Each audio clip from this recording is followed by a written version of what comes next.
So this is the first one.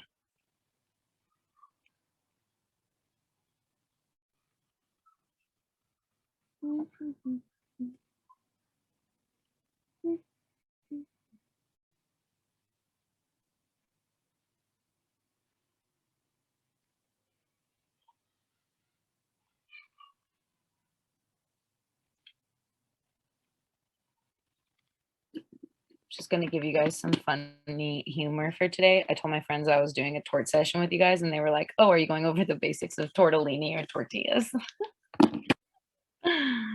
They're like, and then they were like, I don't know what torts is, and I don't think I want to know. Such a weird name, torts. And anyone can just chime in when you want to talk about number one and what you think the answer is.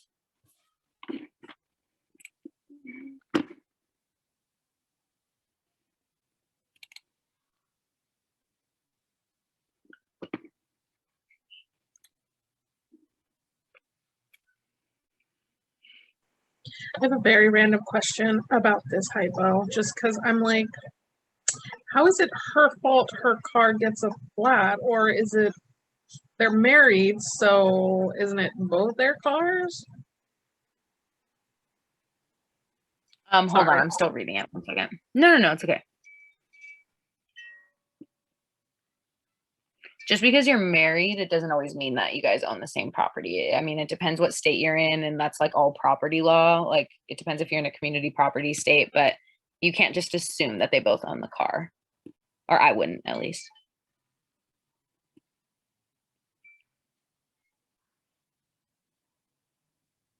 And she's still the one that's in control of the car at the time of the accident.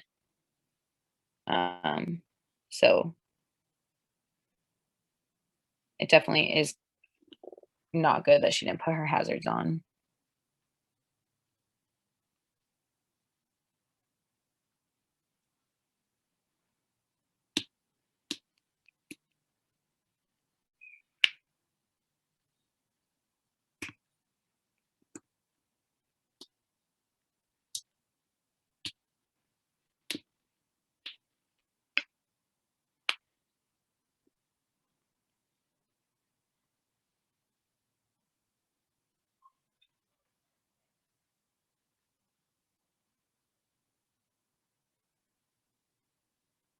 So what do you guys think? Sorry, I feel, do you feel like I didn't answer your question? I think that the biggest thing that you have to remember in multiple choice questions is you have to focus on what the call of the question is. And here it says the jury concludes this. Like, that's a fact. So you can't really dispute that. No, that's fine. I was just like wrapping my head around. I was like, what? How do they find fault? And like, how does somebody come to fault? But it was just like a tangent kind of process.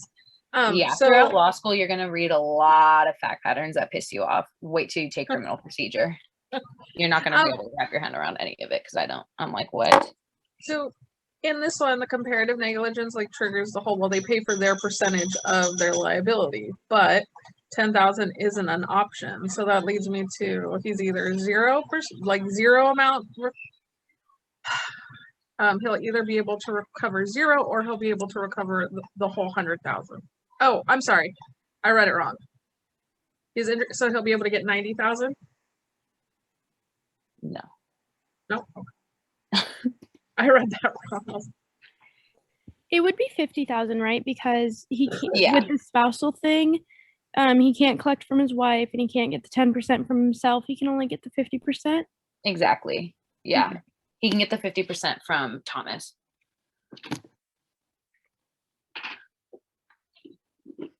Does anyone have questions on that?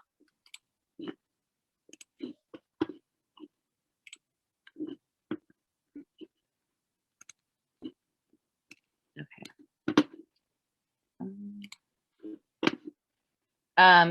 So basically it's just comparative negligence.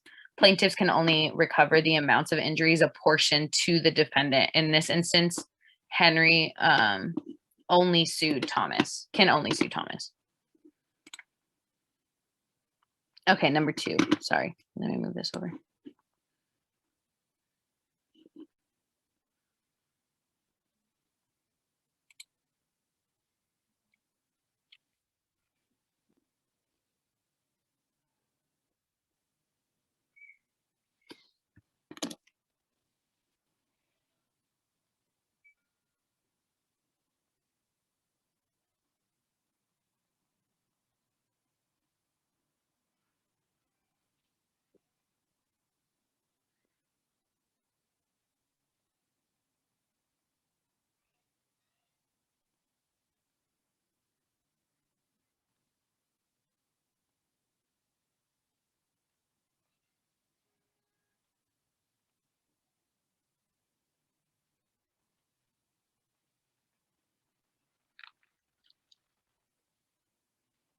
Any ideas?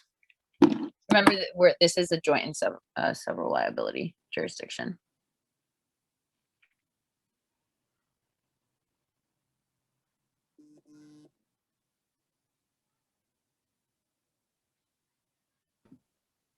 Would this one be D? Because regardless of who you sue, a joint tortfeasor can be liable for all the damages regardless of what they caused? Or is that not the? No. So you had everything up until what they caused. You, at least in my notes, I have that you cannot have recovery based on the portion that has been attributed to your own harm. So I have C. Okay. Yeah. Or else, like, it's kind of pointless to even have that division, right, of percentages. So. Okay, what about 3?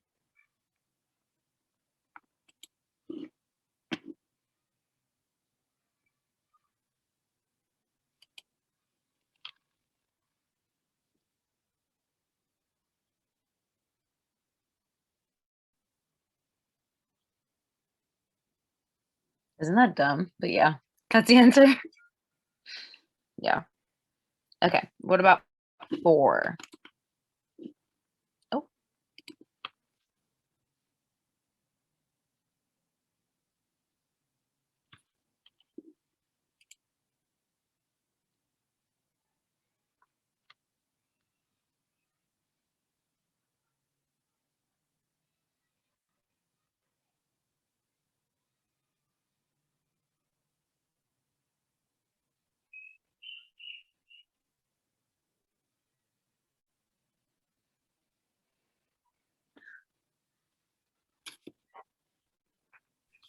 Would this be A? Why? Because joint and several liability isn't the defendant. It's like on their responsibility to seek contribution from other defendants. Mm. Wait, let me check something with that better.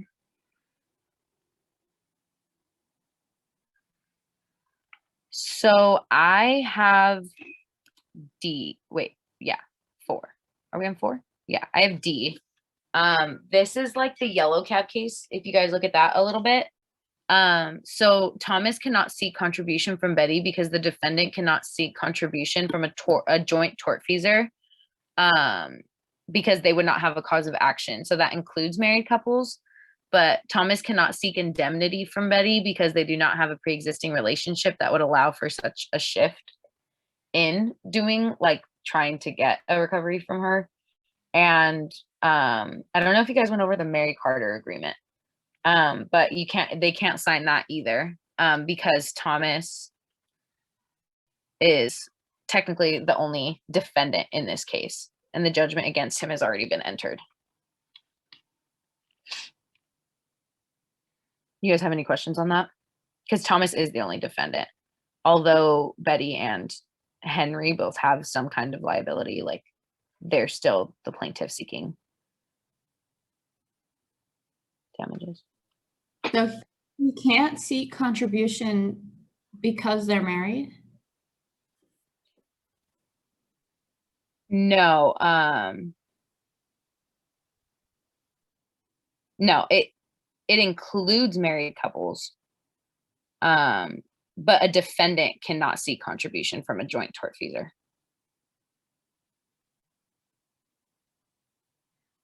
And Thomas is the only defendant in this case. Does that make any sense? Then who can seek contribution? To you could seek it from other defendants. Oh, and because there's only one defendant. Okay, I see. Thank you. Mm-hmm. Okay, what do you guys think about number 5?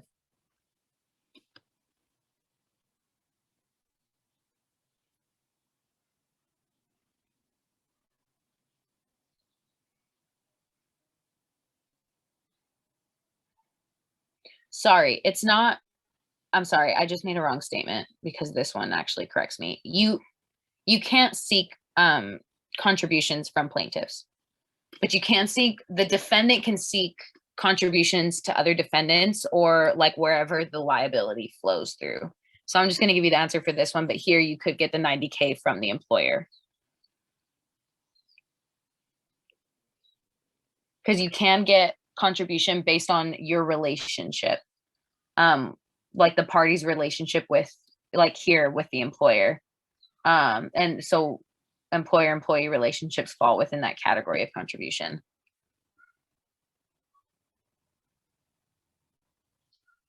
This actually like a little bit brings up vicarious liability, which you guys haven't gone over yet. So it might make that number 5 might make a little more sense when you guys go over that. But I believe you guys did in joint tortfeasors talk about like what relationships can count. Okay, let's go to 6.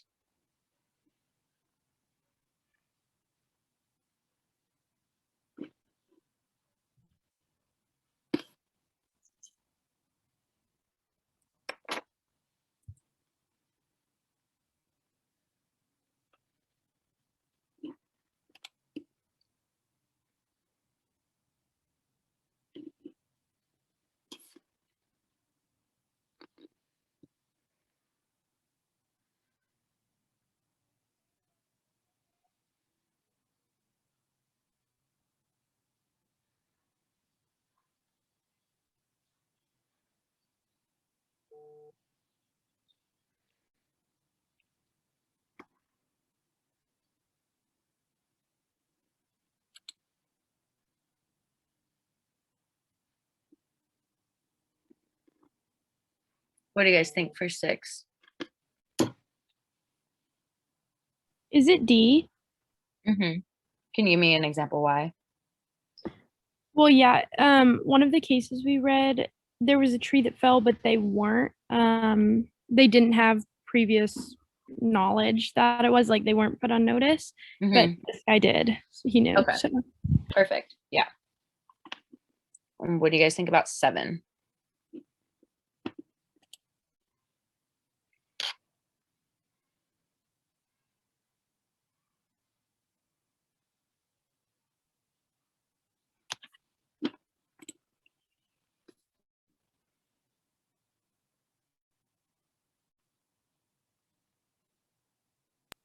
Is that one C? Woo! Yeah. That one's just like you have to know the list that we went over earlier. Okay, 8.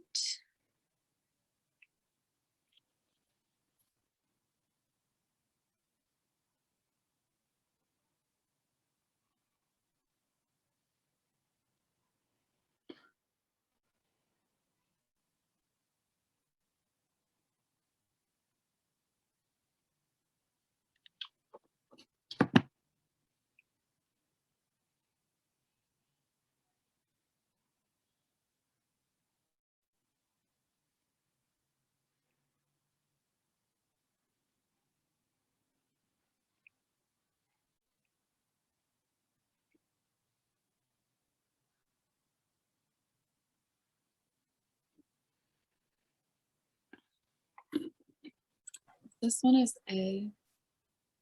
Can you tell me why? There's a list in one of the footnotes describing who's considered to be an invitee, and all the other ones were in that list. Woo! Yes. Okay, and then we have our last 2, number 9.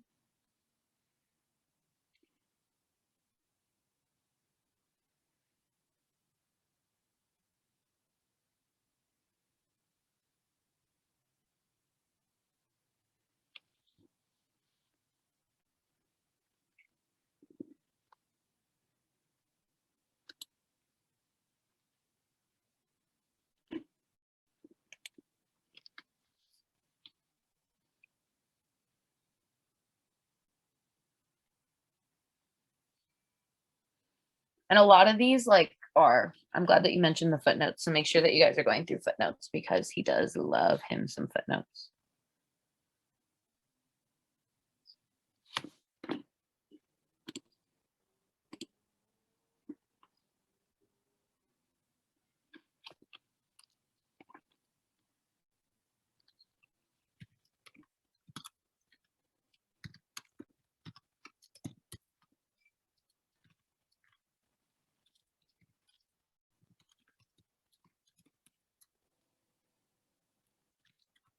Oh, I just noticed that some of you guys were chatting. I can't really see the chat that well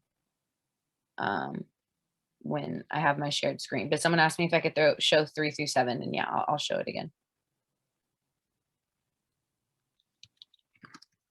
It's just when I'm sharing my screen, it doesn't show me.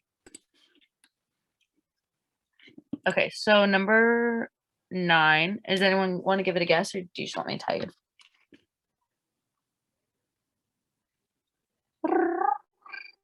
All right, it's B. Yay. That's it from a footnote. So make sure you guys look at the footnotes. Number 10.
This one's tricky. I would point you to that. It says a landowner in California. Is it D because California's done away with distinguishing between licensee, invitee, and trespasser? Yeah, good job, Kelly. Woo. All right. Someone asked me to show 3 through 7 again. So let me scroll back up. So here's, wait, I think I can make this bigger. Here's like 1 through, can you still see the screen? Okay. Here's 1 through 3, kind of 4-ish. I'll leave that there for a second. But yeah, so just remember that you guys make sure that you're looking at, because I thought the same thing. I was like, oh yeah, licensee, like he didn't know, but then I saw that it was California. So just make sure that you guys are like paying attention to something like that. And then here is 4 through 7.